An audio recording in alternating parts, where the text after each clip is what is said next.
Hello friends, welcome back to my channel. मैं हूं आपकी फ्रेंड वर्षा। फ्रेंड्स, आज की इस वीडियो में हम बीएड एंट्रेंस एग्जाम के कॉमर्स के प्रैक्टिस सेट के बारे में डिस्कस करेंगे। तो चलिए फ्रेंड्स, वीडियो को स्टार्ट करते हैं। लेकिन वीडियो को स्टार्ट करने से पहले प्लीज़ मेरे चैनल को सब्सक्राइब कर लीजिए, और अगर आपने चैनल को सब्सक्राइब कर लिया तो इस वीडियो को लाइक कीजिए और अपने फ्रेंड्स के साथ शेयर कीजिए। चलिए फ्रेंड्स, आज की इस वीडियो को स्टार्ट करते हैं। Are the users of accounting information, यानी कि जो अकाउंटिंग इन्फॉर्मेशन होती है उसका यूजर कौन होता है, यानी कि कौन उसको यूज करता है। एक ओनर, फाइनेंशियल इंस्टीट्यूशन, बैंक्स, यानी ऑल ऑफ द अबव। तो यहाँ पर अगर हम बात करें तो देखिए, अकाउंटिंग इन्फॉर्मेशन हर फील्ड में यूज की जाती है, यानी कि जहाँ पर आप अकाउंटिंग कर रहे हैं, अकाउंट्स बना रहे हैं, और अकाउंट्स भी हर जगह यूज किए जाते हैं। फिर चाहे बैंक हो, बैंक के अंदर भी ट्रांजेक्शन्स होते हैं तो उनका रिकॉर्ड किया जाता है। अगर किसी बिजनेस की बात की जाए तो उसके अंदर जो भी ट्रांजेक्शन होंगे उसका रिकॉर्ड किया जाएगा। इवन अगर आप देखते हैं कि कोई घर, मतलब किसी घर में हम अब कोई ट्रांजेक्शन्स करते हैं, बाजार से कुछ परचेस करके लाते हैं, तो उसका भी हम रिकॉर्ड रखते हैं। वैसे कहने को वो रिकॉर्ड हमारे काम नहीं आते हैं, क्योंकि वो रिकॉर्ड किसी को बाहर शो नहीं किए जाते, लेकिन ये वाले रिकॉर्ड शो करना जरूरी होता है, क्योंकि यहाँ पर पब्लिक का पैसा लगा होता है, वो कंपनी के अंदर इन्वेस्ट करते हैं। लेकिन ये आपको एक समझाने के तौर पर था कि कोई भी सेक्टर हो, कोई भी फील्ड हो, ट्रांजेक्शन्स हर जगह होते हैं और उनका रिकॉर्ड किया जाता है। तो हम ये नहीं कह सकते कि ये सिर्फ इसके लिए यूजफुल है या इसके लिए यूजफुल है, वो सबके लिए यूजफुल होते हैं। इसलिए इसके according owners, financial institution, banks, इन सभी के लिए यूजफुल रहेगी अकाउंटिंग इन्फॉर्मेशन। इसलिए ऑप्शन डी यानी कि 4 हमारा राइट आंसर हो जाएगा, all of the above. I hope ये क्वेश्चन आपको क्लियर हुआ होगा। नेक्स्ट क्वेश्चन पे आते हैं। कैपिटल ऑफ बिजनेस इज, यानी कि जो बिजनेस की कैपिटल है वो क्या है। एक कैश है, एक इंटरेस्ट है, एक लायबिलिटी है, या फिर नन ऑफ द अबव। तो देखिए यहाँ पर अगर हम बात करें तो कैपिटल जो है बिजनेस की, कैश कैश फॉर्म में है, लेकिन वो कैश नहीं है। एक इंटरेस्ट, हम ये नहीं कह सकते कि वो एक इंटरेस्ट है, इंटरेस्ट पे नहीं है, लेकिन हाँ वो एक लायबिलिटी है, क्योंकि कंपनी के अंदर जो भी कैपिटल इन्वेस्ट की गई है, जो भी फंड वहां पे इन्वेस्ट किया गया है, उसको कैपिटल बोलते हैं। वो कैपिटल एक लायबिलिटी होती है कि आपने जितनी कैपिटल लगाई है वो तो आपको वापस लेनी ही लेनी है, साथ में अब आप इतनी मेहनत कर रहे हैं तो उस पर कुछ एक्स्ट्रा अर्निंग भी हो, जिसको हम प्रॉफिट बोलते हैं। तो यानी कि जो आपने लगाया है उतना पैसा आपको मिले, या फिर जैसे कि आपने एक और कॉन्सेप्ट पढ़ा होगा कि बिजनेस एंटिटी जो है वो बिल्कुल सेपरेट होती है, सेपरेट एंटिटी होती है, यानी कि ओनर और बिजनेस दोनों अलग अलग होते हैं। यानी और ओनर अगर कोई वहां से विड्रॉल भी करता है तो उसका वो पेमेंट करता है, ठीक है। तो उसी तरह से वो कैपिटल लगा रहा है तो बाद में उस कैपिटल को लेगा और उस कैपिटल से इंटरेस्ट भी चार्ज करेगा, ठीक है। तो यहाँ पे ये एक लायबिलिटी की तरह ट्रीट की जाती है कैपिटल बिजनेस के अंदर। तो ऑप्शन 3 यहाँ पे हमारा राइट आंसर हो जाएगा।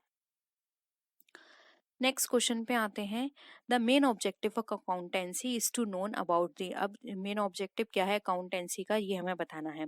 प्रॉफिट और loss and assets and liability of the business, position of the stock of goods, position of cash, errors and fraud of the employees. अब यहाँ पर ये बताना है कि ये जो ऑब्जेक्टिविटी है, अकाउंटेंसी की ऑब्जेक्टिविटी होती है, वो हमारी इन पॉइंट में से किससे रिलेटेड है। प्रॉफिट एंड लॉस बताता है, पोजीशन बताता है, पोजीशन ऑफ कैश, या फिर एरर एंड फ्रॉड्स। तो यहाँ पर अगर हम बात करें तो ए इसका राइट आंसर हो जाएगा। मेन ऑब्जेक्टिव जो होता है अकाउंटेंसी का वो ये देखना होता है कि जो भी हमारे असेट्स एंड लायबिलिटीज हैं, प्रॉफिट एंड लॉस है, इसको ये बताता है कितनी असेट्स, कितनी लायबिलिटी, क्या प्रॉफिट चल रहा है, क्या लॉस चल रहा है, क्योंकि इसी के बेसिस पे बिजनेस रन किया जाता है, बिजनेस का एक्सटेंशन होता है। अगर बिजनेस प्रॉफिट कर रही है तो उसको आगे एक्सटेंड किया जाता है और असेट्स नहीं लाई जाती हैं, और अगर लॉस हो रहा है तो उस पर वर्क करके उस लॉस को मिनिमाइज किया जाता है, ठीक है। तो ऑप्शन ए यहाँ पे हमारा क्या हो जाएगा, राइट आंसर हो जाएगा। नेक्स्ट आते हैं। Accounting standard 6 related to depreciation is recommended for use by. अब जो अकाउंटिंग स्टैंडर्ड 6 जो है वो हमारा डेप्रिसिएशन से रिलेटेड है, और ये रिकमेंडेड करता है हमारे क्या यूज करने के लिए। Company listed on recognise stock exchange, यानी कि जो कंपनी लिस्टेड है रिकॉग्नाइज स्टॉक एक्सचेंज में, वो इसको फॉलो करेंगी, या फिर companies engaged in manufacturing business ये करेंगी। देखिए मैंने आपको सॉरी मैं बीच में आपको रोक रही हूँ, लेकिन मैंने आपको जो हमारी प्रीवियस क्लास हुई थी उसमें ही बताया था कि इनका सिर्फ आप नाम याद कर लीजिए, तो वो बिल्कुल सही है। आपको सिर्फ इनके नाम याद करने की कौन सा अकाउंटिंग स्टैंडर्ड किससे रिलेटेड है। लेकिन जो अकाउंटिंग स्टैंडर्ड 6 है, और मैं आपको एक दो और अकाउंटिंग स्टैंडर्ड बता दूंगी, उसके अंदर का थोड़ा सा पूछा जाता है। जैसे कि इसमें आ गया कि इसमें कौन सी कंपनियां को रिकमेंड किया जाता है या फिर कौन सी कंपनियां फॉलो करती हैं। एक दो क्वेश्चन है, ज्यादा नहीं है, तो उन क्वेश्चंस को मैं आपको एज इट इज बता दूंगी। उसके अलावा आपको डीप में कोई भी अकाउंटिंग स्टैंडर्ड पढ़ने की जरूरत नहीं है, ठीक है। नेक्स्ट आगे कैरी करते हैं। Companies engaged in manufacturing and trading business, यानी कि जो कंपनीज इंगेज्ड है मैन्युफैक्चरिंग ट्रेडिंग बिजनेस में वो लोग फॉलो करती हैं, या फिर all types of business undertakings. देखिए यहाँ पर अगर हम बात करें तो जो हमारा अकाउंटिंग स्टैंडर्ड 6 जो है वो हमारा उन कंपनियों को फॉलो करना पड़ता है या फिर उन कंपनियों पे अप्लाई होता है जो कि हमारे रिकॉग्नाइज्ड स्टॉक एक्सचेंज में लिस्टेड है। इसलिए यहाँ पर ऑप्शन 1 जो है वो हमारा राइट आंसर हो जाएगा। उनको डेप्रिसिएशन का लेखांकन करना होता है, यानी कि अकाउंटिंग करनी होती है, जो ठीक है, जो कि हमारे यहाँ पर लिस्टेड होती हैं रिकॉग्नाइज्ड स्टॉक एक्सचेंज में। और ये किसने कहा है? ये हमारा इंडियन चार्ट एंड अकाउंटेंट के द्वारा बताया गया है, ठीक है। तो ऑप्शन 1 है यहाँ पे हमारा राइट आंसर है। नेक्स्ट क्वेश्चन पे आते हैं। The definition of accounting will bring into mind out the following function. अब जो डेफिनेशन है हमारे अकाउंटिंग की, उससे हमारे कौन कौन से फंक्शंस निकल के आते हैं, यानी कि जब हम डेफिनेशन पढ़ते हैं अकाउंटिंग की, classifying, interpreting, recording and summarising. तो देखिए यहाँ पर सबसे आपको उसको सीरियल वाइज लगाना है, और ये आपके नीचे ऑप्शंस दिए हुए हैं, तो इसके अकॉर्डिंग आप देख लीजिए। सबसे पहले देखिए ये भी आप ऐसे भी कर सकते हैं, समराइजिंग। अब ये समराइजिंग क्या होता है? ये हमारा भी स्टार्टिंग का पार्ट नहीं है। स्टार्टिंग का पार्ट सबसे पहले क्या आता है? सबसे पहले क्या करेंगे? आप रिकॉर्ड करेंगे, यानी कि 3 पॉइंट आ गया। रिकॉर्ड के बाद क्या करेंगे? जो भी आपने रिकॉर्ड किया उसको फर्दर क्लासिफाई करेंगे। जैसे कि रिकॉर्डिंग क्या हो गई? जर्नल में। क्लासिफाई आप किसके अंदर करेंगे? लेजर के अंदर, तो यानी कि 1 आ गया। इसके बाद क्या करेंगे? आप उसको समराइज करेंगे, यानी कि फिर आ गया आपका 4, ठीक है। समराइज कर लिया, फिर आप क्या करेंगे? इंटरप्रेट करेंगे, यानी कि उससे रिजल्ट निकालेंगे। तो ये आपका कितने निकल कर आ गया? 2। तो 3142 होगा इसका राइट आंसर। 3142 कहाँ है? ऑप्शन 1 में। तो ऑप्शन 1 यहाँ पे हमारा राइट आंसर है। नेक्स्ट क्वेश्चन पे आते हैं। Indian accounting standard 10 is related to. अब जो इंडियन अकाउंटिंग स्टैंडर्ड 10 है वो हमारा किससे रिलेटेड है?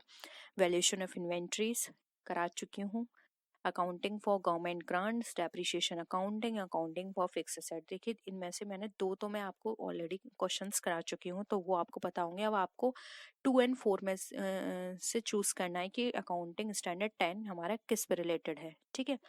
तो देखिए यहाँ पर अगर हम बात करें, देखिए इन्वेंट्रीज किससे रिलेटेड है? 2 से। गवर्नमेंट ग्रांट्स ये हमारा किससे रिलेटेड है? अभी मैं आपको बताऊंगी। डेप्रिसिएशन हमारा 6 से है। तो देखिए अकाउंटिंग फॉर गवर्नमेंट ग्रांट्स ये हमारा 12 से रिलेटेड है, और अकाउंटिंग फॉर फिक्स एसेट ये हमारा 10 से रिलेटेड है, ठीक है। तो इसका answer option D right answer हो जाएगा। अकाउंटिंग फॉर फिक्स एसेट्स हमारा अकाउंटिंग स्टैंडर्ड 10 पे फॉलो होता है। नेक्स्ट है the objective of a business organisation do not include. अब बिजनेस ऑर्गेनाइजेशन का जो ऑब्जेक्टिव है उसमें क्या क्या इंक्लूड नहीं किया जाता? Maximisation of total investment, maximisation of profit, maximisation of sales, या फिर सर्वाइवल। अब देखिए यहाँ पर अगर हम बात करें तो जो हम सब ने इसकी डेफिनेशन पढ़ी है बिजनेस ऑर्गेनाइजेशन की, जिससे हमें ऑब्जेक्टिव्स मिलते हैं। तो देखिए यहाँ पर बात की जा रही है मैक्सिमाइजेशन ऑफ प्रॉफिट की, ये बिल्कुल सही है। मैक्सिमाइजेशन ऑफ प्रॉफिट की बात की जाती है बिजनेस ऑर्गेनाइजेशन के अंदर। मैक्सिमाइजेशन ऑफ सेल की भी बात की जाती है, और यहाँ पे सर्वाइवल की भी बात की जाती है। लेकिन यहाँ पे मैक्सिमाइजेशन ऑफ टोटल इन्वेस्टमेंट की बात नहीं की जाती, क्योंकि टोटल इन्वेस्टमेंट में को मैक्सिमाइज करने से कोई फायदा नहीं है।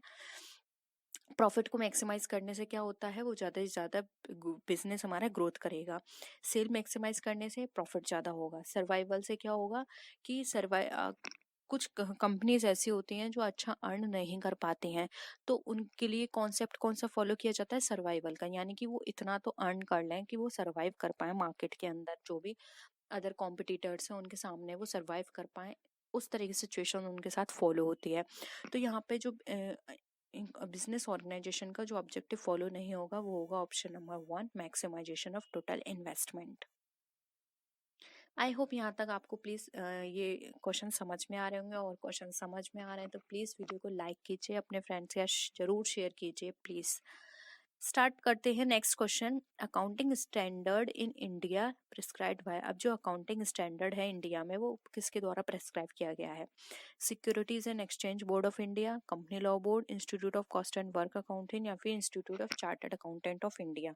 तो देखिए securities and exchange board of India ये हमारी किसके बारे में बात करता है? ये स्टॉक एक्सचेंज से रिलेटेड होता है। कंपनी लॉ बोर्ड हमारे कंपनी से रिलेटेड नियम बताता है। कॉस्ट एंड वर्क अकाउंटेंट्स भी हमारे जो हमारे डिफरेंट रूल्स आते हैं किसी भी चीज को कोई भी कौन ये कोई भी हम ट्रीटमेंट करते हैं या फिर कोई भी टेक्निक्स हम यूज करते हैं कंट्रोलिंग में, कोई भी ऐसा फॉलो करते हैं कोई भी मेथड वहां पर ये बताते हैं। चार्टर्ड अकाउंटेंट हमारे अकाउंटेंसी से रिलेटेड रूल्स को बताते हैं।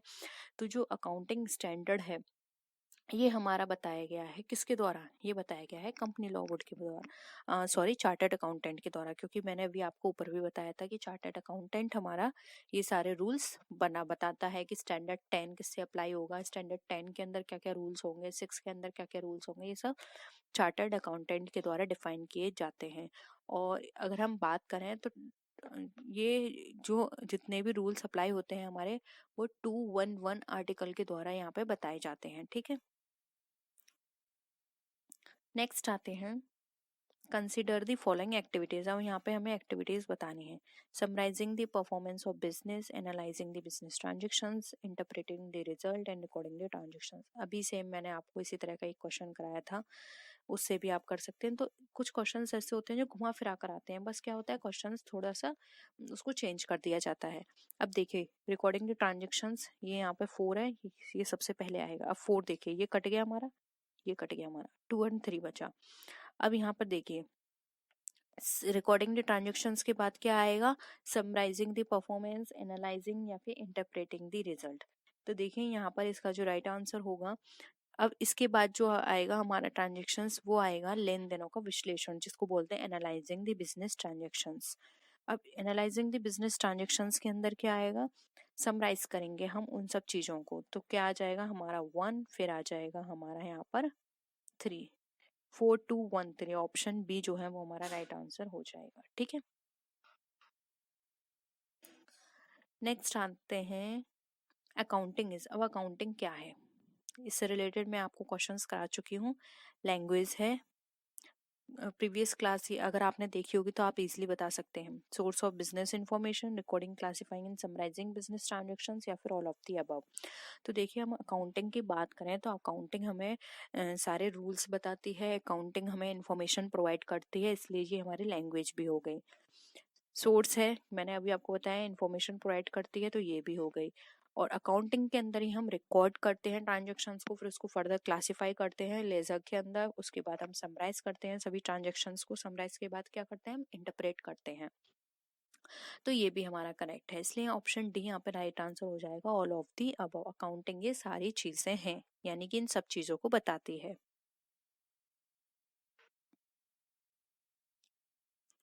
नेक्स्ट है the chartered act, the chartered accountant act was passed in. Again ये रिपीट हो रहा है, और ये मत सोचिए कि मैंने क्वेश्चन ये ऐसे ही डाल दिया है। ये क्वेश्चन मैंने आपको ये दिखाने के लिए डाला है क्योंकि ये क्वेश्चन आपका टीजीटी 2011 में भी आया है, यही क्वेश्चन आपका 2012 में भी आया है, यही क्वेश्चन आपका 2003 एंड 4 के अंदर भी आया है। ठीक है, काफी बार ये क्वेश्चन रिपीट हुआ है, इसीलिए हम ज्यादा से ज्यादा उन क्वेश्चंस को रिवाइज करेंगे, जिससे कि रिवीजन करके भी हमें ये सारे चीजें क्या हो जाएंगी, लर्न हो जाए। तो अब देखिए यहाँ पर आपको इजीली याद होगा 48 है, 49 है, 50 है या फिर 51 है। तो ये जो एक्ट हमारा पास हुआ, ये हमारा पास हुआ था यहाँ पे 49 में, तो ऑप्शन 2 यहाँ पे हमारा राइट आंसर हो जाएगा। नेक्स्ट है accounting standard 3 is in respect of. Accounting standard 3 जो है वो हमें क्या बताता है? Fund flow statement, cash flow statement, financial ratio या फिर नन ऑफ द अबव। तो देखिए अकाउंटिंग स्टैंडर्ड 3 जो है वो हमें यहाँ पे बताता है क्या? कैश फ्लो स्टेटमेंट के बारे में। फर्स्ट क्या है, रिवीजन करिए, disclosure of accounting policy, 2 inventories, 3 cash flow statement, 4 contingency events, 5 prior period, 6 depreciation. इस तरह से आपको याद रखना है। ठीक है, तो यहाँ 2 क्या हो गया? Cash flow statement. नेक्स्ट है 8। अब देखिए यहाँ पर 8 आया है, accounting standard 8। Valuation of inventory ये 2 हो गया तो ये हट गया। फिक्स असेट्स ये हमारा 10 से रिलेटेड है। Accounting for research and development, depreciation accounting, ये भी आप इजीली कर लेंगे। डेप्रिसिएशन 6 है तो बचा क्या 8, रिसर्च एंड डेवलपमेंट, तो 3 यहाँ पे हमारा क्या है, राइट आंसर है।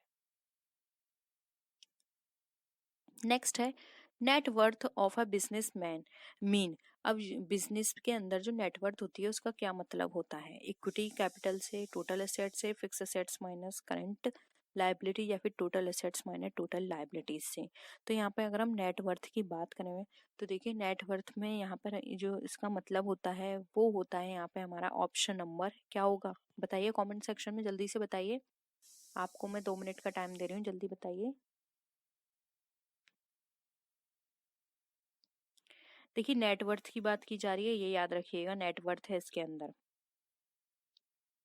देखिए नेटवर्थ हमारा जब हम जो भी हमारी टोटल असेट्स होती हैं उसमें से जो भी हमारी आउटसाइडर, इनसाइडर नहीं, आउटसाइड की जो भी हमारी लाइबिलिटीज होती हैं, एक्सटर्नल लाइबिलिटीज होती हैं, उनको हम माइनस कर देते हैं, तो जो भी रिमेनिंग हमारे पास फंड बचता है वो हमारा नेटवर्थ कहलाता है। ठीक है, तो ऑप्शन 4 यहाँ पे हमारा क्या हो जाएगा, राइट आंसर हो जाएगा। तो फ्रेंड्स ये थी आज की वीडियो। आई होप आपको आज के क्वेश्चंस पसंद आए होंगे। अगर वीडियो पसंद आए तो वीडियो को लाइक कीजिए, अपने फ्रेंड्स के साथ शेयर कीजिए, और किसी भी तरह की कोई भी क्वेरी हो या आप सजेशन देना चाहते हैं तो आप नीचे कमेंट सेक्शन में लिख सकते हैं। तो फ्रेंड्स नेक्स्ट वीडियो में हम फिर मिलते हैं और भी अच्छी वीडियोज़ के साथ, तब तक के लिए बाय बाय।